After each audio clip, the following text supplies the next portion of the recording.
Good morning everyone. Current affairs की series में 22 जून के जो हमारे करंट अफेयर्स हैं उसको हम डिस्कस करेंगे। आज आपका इकोनॉमी का जो लेक्चर है वो भी आएगा एंड इकोनॉमिक एमसीक्यूज को प्लीज अटेम्प्ट कर लीजिएगा। वो लेक्चर भी आज ही अपलोड हो जाएगा चैनल के ऊपर। Now this is brief introduction about me. My name is Prince Luthra, all India rank 577 from UPSC CSC 2014 batch.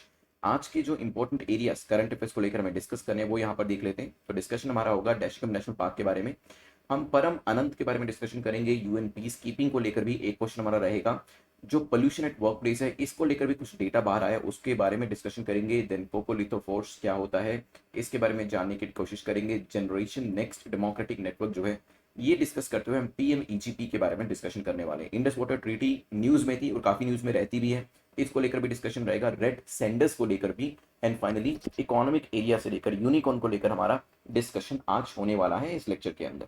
तो जल्दी से बिना लेट किए हुए हम यहाँ पर पहले एक टारगेट को सेट कर लेते हैं। मैं आपको पहले ही बता चुका हूँ जो हमारी ये सीरीज है इसके अंदर डेली बेसिस पे जो कट ऑफ है वो 6 मार्क्स की रहेगी।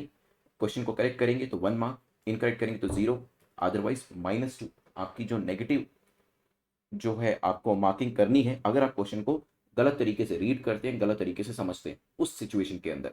अदरवाइज आप ग्रेडिंग देख सकते हैं कितना आप स्कोर कर रहे हैं, उस हिसाब से आप अपने आप को रैंक कर सकते हैं। राइट, कम भी स्कोर आता है चिंता मत करिएगा, धीरे धीरे शुरुआत सबकी यहीं से होती है और फिर आप इंप्रूव करते चले जाते हैं। अगर शुरू में ही आप अच्छा स्कोर कर लेते हैं तो और भी अच्छी बात है। Now let's discuss about first question. Dachigam national park recently seen in the news, ये कौन से स्टेट और यूटी के अंदर लोकेट करता है? क्या ये हिमाचल के अंदर है, क्या ये जेएनके के अंदर है, क्या ये लद्दाख के अंदर है, क्या ये पंजाब के अंदर है? डैशिगम नेशनल पार्क जो है वेलकम कर रहा है एंडेंजर्ड रेड डियर स्पीसीज जिसको कि हंगुल कहा जाता है। ठीक है, इसे यहां पर लेकर आया जा रहा है। ये 22 किलोमीटर दूर लोकेट करता है श्रीनगर से। मींस कहां पर है ये? जम्मू कश्मीर के अंदर। यहाँ पर टाइम आई एम सॉरी, मैं आपका स्टार्ट नहीं किया for this question, from the next time will be starting it. Name का मतलब क्या है? डैशिंग डैश 10 से निकला है ये, और ये गांव मतलब गांव। ठीक है, 10 विलेजेस इसका लिटरल मीनिंग है। तो ये 22 किलोमीटर श्रीनगर से दूर लोकेट करता है जिसका लिटरल मीनिंग है 10 विलेजेस। ठीक है, now this could be in memory of the 10 village. ये जो पूरा रेलोकेशन किया गया था, ये नाम इसका नेशनल पार्क करा गया क्योंकि देखिए पहले कोई नेशनल पार्क सेंचुरी एग्जिस्ट नहीं करती थी यहाँ पर, लेकिन हमने क्या करना शुरू किया, जो ऑलरेडी लोग यहाँ रहा करते थे उनको डिस्प्लेस करना शुरू किया, उनको रेलोकेट करना शुरू किया। और क्योंकि 10 गांवों के बराबर का एरिया यहाँ पर जो बसा करते थे उनको खाली कराया गया था, उनको रेलोकेट कराया गया था, उन्हीं की याद में ये नाम जो था डैशिगम यहाँ पर रखा गया। नाउ इसे इनिशियली बनाया गया था ताकि clean drinking water Srinagar city को प्रोवाइड किया था सके। नेशनल पार्क बनाने के पीछे रीजन ही ये था। ठीक है, इसे प्रोटेक्टेड एरिया फिर बनाया गया और 1910 से लेकर 1981 तक बात करी जाए, since 1910 it was declared as a national park previously and protected area था, और 1981 के अंदर इसे नेशनल पार्क का दर्जा जो है वो भी दे दिया जाता है। ये जो पर्टिकुलर पार्क है ये जाना जाता है कश्मीरी स्टैग या फिर हंगुल के लिए। दैट्स वाई ये जो क्वेश्चन था, ये जो न्यूज थी, इसको लेकर हमने यहाँ पर डिस्कशन किया। यहाँ पर भी दो पार्ट्स अगर आप देखेंगे, लोअर डैशिगम है, अपर डैशिगम है। ये श्रीनगर से 22 किलोमीटर की दूरी के ऊपर लोकेट करता है। Let's move to next question जो कि परम अनंत को लेकर पूछ रहा है। बताइए परम अनंत को लेकर कौन सी स्टेटमेंट आपकी गलत है, कौन सा कथन आपका यहाँ पर गलत है? It's a state of the art quantum computer developed under national super computer mission. ये जो है एनएसएम के अंतर्गत जो पूरा मिशन है, state of the art quantum computer जो नेशनल सुपर कंप्यूटिंग मिशन के अंतर्गत डेवलप किया गया उसको ये नाम दिया गया। हो सकता है इसको बनाना जो पूरा काम किया गया है ये सीडेक की गाइडेंस में रहकर किया गया है। बताइए क्या सीडेक का रोल हो सकता है इसके अंदर? 10 सेकेंड्स आपके पास है। परम अनंत क्या है ये? क्या ये किसी तरीके का सुपर कंप्यूटर है या फिर आप कह सकते हैं state of the art quantum computer है जो कि नेशनल सुपर कंप्यूटिंग मिशन के अंतर्गत सीडेक के द्वारा डिजाइन किया गया है?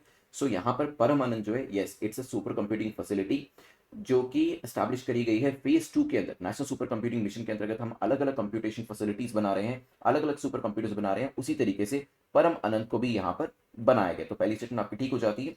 यहाँ पर जो ये पूरा का पूरा क्रिएशन का काम होता है, डिजाइनिंग का काम होता है, उसमें अगर आप देखेंगे मीटी भी शामिल है, ministry of electronics information technology, department of science and technology भी इसके अंदर शामिल है, और साथ ही साथ जो गाइडेंस है वो पूरी तरीके से सीडेक के द्वारा यहाँ पर दी जा रही है जिसका फुल फॉर्म है centre for development of advance computing.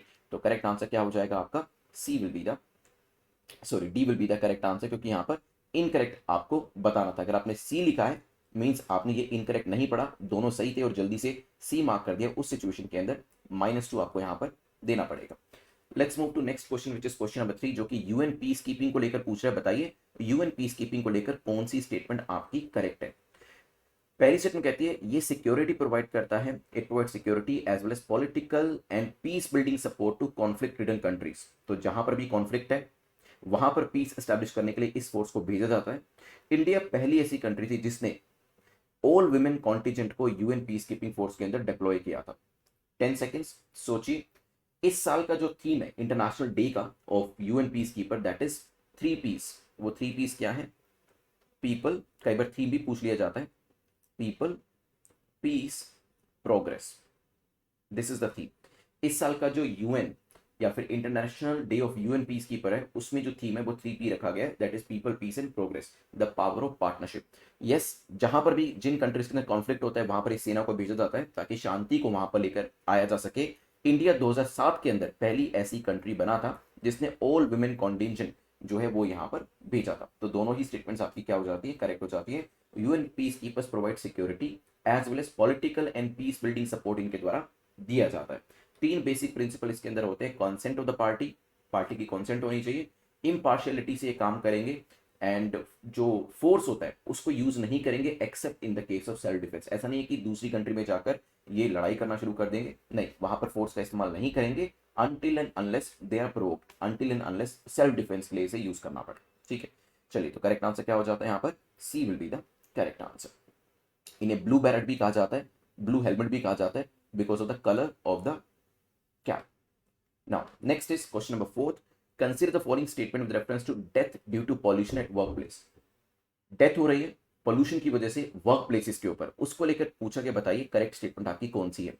Globally अगर देखा जाए कंट्रीज जहां पर जीडीपी हाईएस्ट है वहां पर हाईएस्ट नंबर ऑफ मोर्टेलिटीज देखी जा रही है, जहां पर काम करने की जगह है वहां पर पोल्यूशन होने की वजह से डेथ हो रही है। मे बी सिग्निफाइज क्या करता है? That workers in developed countries stand equally vulnerable as the workers in developing countries. मतलब डेवलप्ड कंट्रीज के जो वर्कर्स हैं उनको भी कोई खास फैसिलिटीज नहीं है, उनकी भी डेथ यहाँ पर हो सकती है पोल्यूशन की वजह से, जैसे डेवलपिंग कंट्रीज के अंदर देखने को मिल रहा है।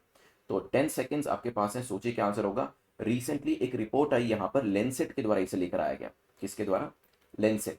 और इसने इस चीज को हाईलाइट किया कि मोस्ट पोल्यूटेड और पोल्यूशन रिलेटेड डेथ्स जो वर्क प्लेस के ऊपर हो रही हैं वो कंट्रीज में हो रही हैं जहां पर जीडीपी हाईएस्ट है। हो सकता है ऐसी कंट्रीज के अंदर जीडीपी को फर्दर बढ़ाने के लिए, बहुत प्रोडक्शन प्रोडक्टिविटी को बढ़ाने के लिए जो फोकस है वो सिर्फ प्रॉफिटेबिलिटी के ऊपर दिया जा रहा है, पोल्यूशन को कैसे कम किया जाए या फिर क्या फैसिलिटीज वर्कर्स को प्रोवाइड करी जाए उसके ऊपर ध्यान नहीं दिया जा रहा है। और यही चीज कहीं ना कहीं हमें पता चल रही है। और इससे बात अगर एक्सपेंड करें तो बिल्कुल ठीक है। हम सोचा करते थे कि वर्कर जो डेवलपिंग कंट्रीज जैसे भारत के अंदर है या फिर दूसरी डेवलपिंग कंट्रीज के अंदर है वहीं पर ही ध्यान नहीं रखा जाता, लेकिन अगर आप देखेंगे डेटा के हिसाब से तो इवन डेवलप्ड कंट्रीज के अंदर भी वर्कर जो है वो सेफ नहीं है।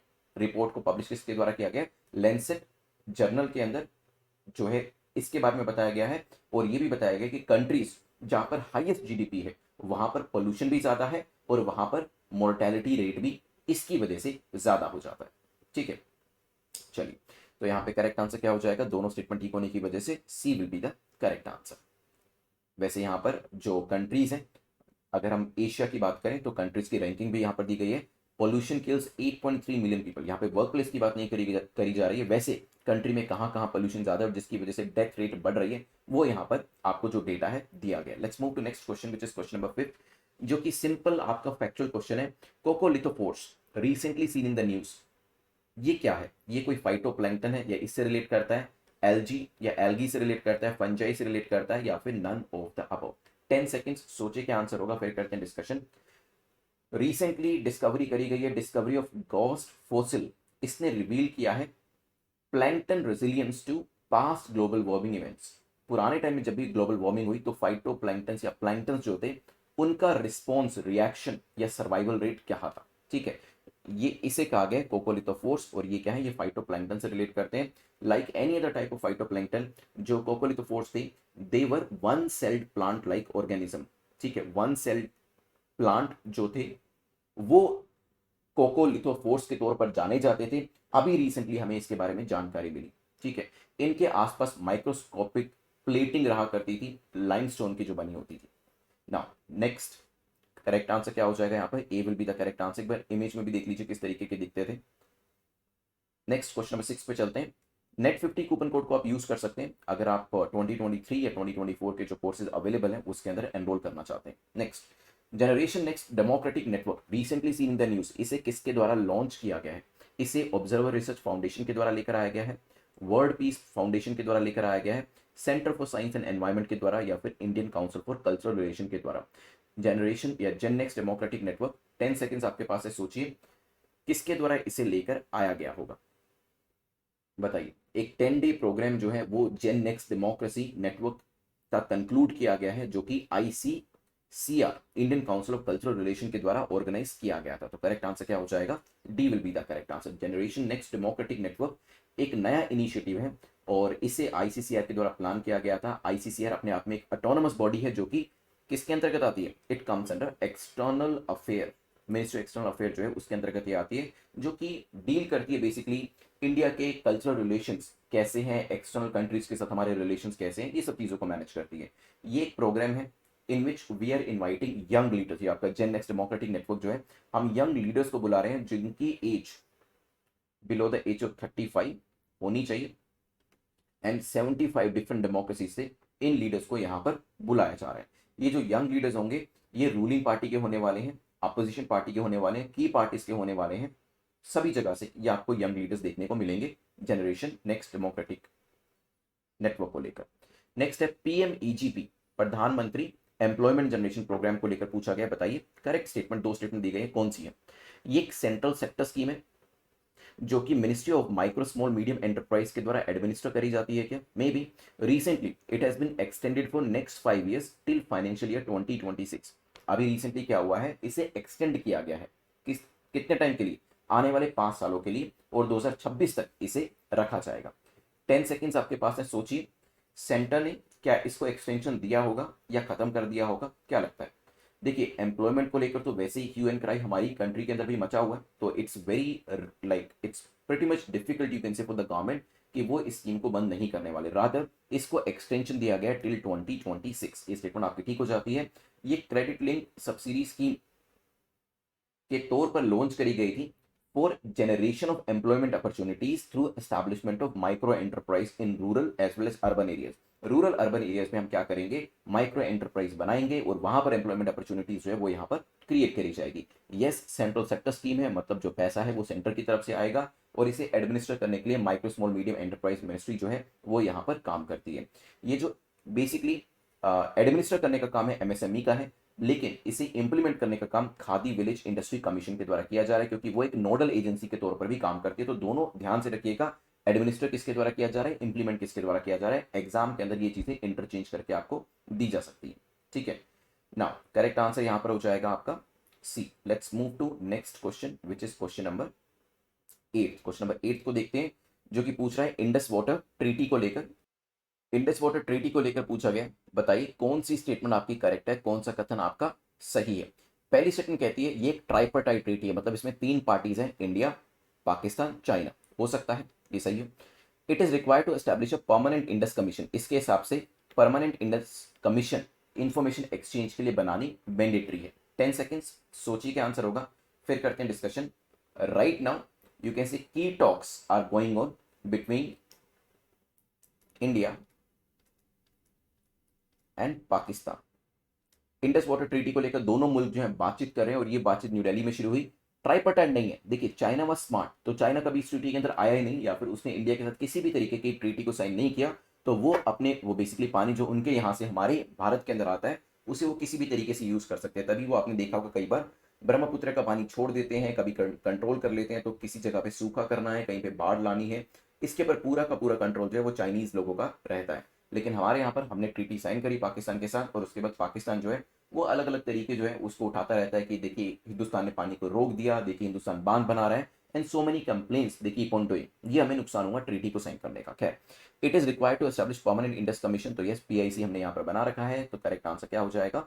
B will be the correct answer. ठीक है, so is it a tripartite agreement? नहीं, इसमें इंडिया था, पाकिस्तान था, और आप कह सकते हैं अगर ट्राइपार्टाइट था भी सही तो तीसरी पार्टी जो थी वो थी मीडिएशन कराने वाली वर्ल्ड बैंक। ठीक है, चाइना नहीं था इसके अंदर। इसके अंदर हुआ क्या है, 6 रिवर्स थी, जिसमें से 3 रिवर हमने किसको दे दी, 3 रिवर पाकिस्तान की साइड और 3 रिवर हमारी साइड, जिसमें जो ICJ है वो उनकी साइड चली गई, BRS हमारी साइड आ गई। BRS का क्या मतलब है, ब्यास, रावी, सतलुज। ICJ का क्या मतलब है, इंडस, चिनाब, झीलम। हालांकि हम इन तीनों का पानी भी यूज कर सकते हैं। खैर, यहाँ पर एक बार मैप के ऊपर देखिएगा, क्योंकि ये जो एरिया है यहाँ से रिवर होती हुई पाकिस्तान में जाती है भारत से, ठीक है। और तभी जो रिवर्स और पानी के ऊपर जो कंट्रोल है वो हमारा ज्यादा। Next, consider the following statement. Red sanders को लेकर पूछा गया, बताइए कौन सी स्टेटमेंट आपकी इनकरेक्ट है, कौन सा कथन आपका गलत है।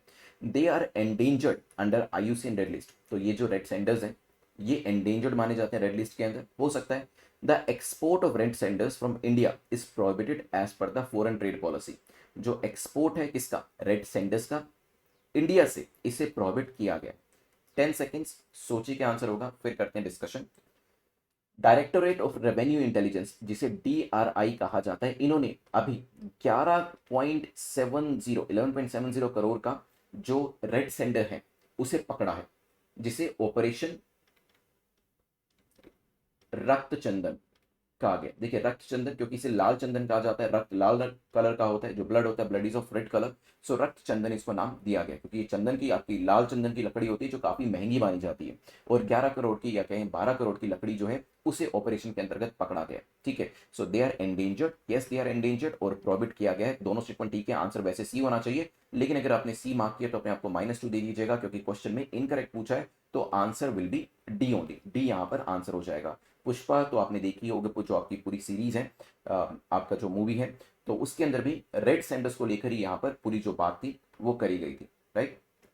नेक्स्ट क्वेश्चन नंबर 10 की बात करते हैं, जो कि यूनिकॉर्न को लेकर है। इकोनॉमिक सेक्शन से ये आपका क्वेश्चन है, पूछा गया यूनिकॉर्न को लेकर बताएं कौन सी स्टेटमेंट आपकी करेक्ट है।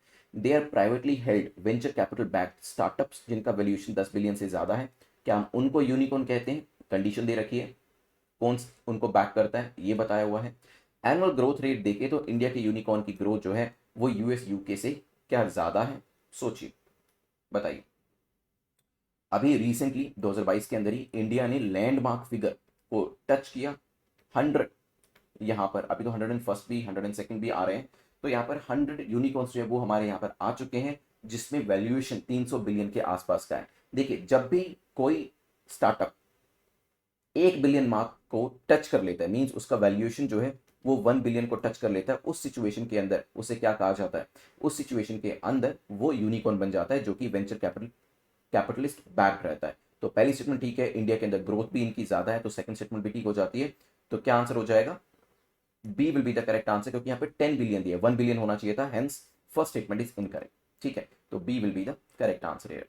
भारत के अंदर अगर आप देखेंगे 2011 में एक ही स्टार्टअप था, फिर 2012 में एक नया आया, 13 में एक नया आया, लेकिन 15 के बाद आपको थोड़ा सा आपको एक ट्रेंड अपर डायरेक्शन में जाता हुआ दिखाई देगा, और 18 के बाद तो बैक टू बैक आप देख सकते हैं। अभी 22 के अंदर हमने 100 का जो आंकड़ा है उसे टच किया है। 2021 में तो मंथ बाय मंथ भी बताया, अप्रैल में तो अकेले ही 8 यहाँ पर हमें यूनिकॉर्न स्टार्टअप बनते हुए दिखाई दिए। तो यूनिकॉर्न स्टार्टअप्स तो और भी आ रहे हैं, लेकिन यूनिकॉर्न 1 बिलियन से बड़ा इवैल्यूएशन कितने स्टार्टअप्स का है, धीरे धीरे अगर आप देखें तो यहाँ पर 101 का आंकड़ा हम टच कर चुके हैं ऑलरेडी, ठीक है। चलिए let's move to revision part, revision करते हैं, और फिर मैं आपसे पूछूंगा लेट्स सी कि टॉपर कौन है आप में से। रिवीजन का मतलब ये है, देखिए 2 मिनट रिवीजन के देने जरूरी है बहुत, क्योंकि ये आपको एग्जाम में रिवीजन के टाइम पर, उस टाइम पर भी हेल्प करेंगे, क्योंकि अगर आप रिवीजन साथ के साथ कर लेते हैं तो जो चीजें आपने पढ़ी है पिछले 20 मिनट के अंदर वो आपको लंबे समय तक के लिए याद रहेंगी।